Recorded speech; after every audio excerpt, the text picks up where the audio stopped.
அன்பானவர்களே, ரட்சிக்கப்பட்ட அனுபவம் உங்களுக்குள் இருக்கிறதா?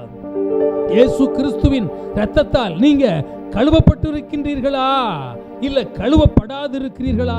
இந்த வேதத்தை வாசிக்கிறவர்களா இல்ல வாசிக்காதவர்களா?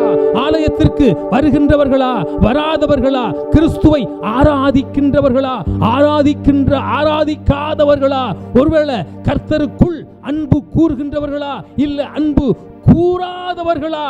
யாராக இருந்தாலும் சரி, கிறிஸ்துவுக்குள் ஒருவன் இருந்தால், கிறிஸ்துவுக்குள் ஒருவன் இருந்தால்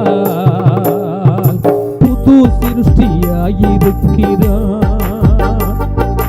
கிறிஸ்துவுக்குள் ஒருவன் இருந்தால் புது சிருஷ்டியாயிருக்கிறான். பழையவைகள்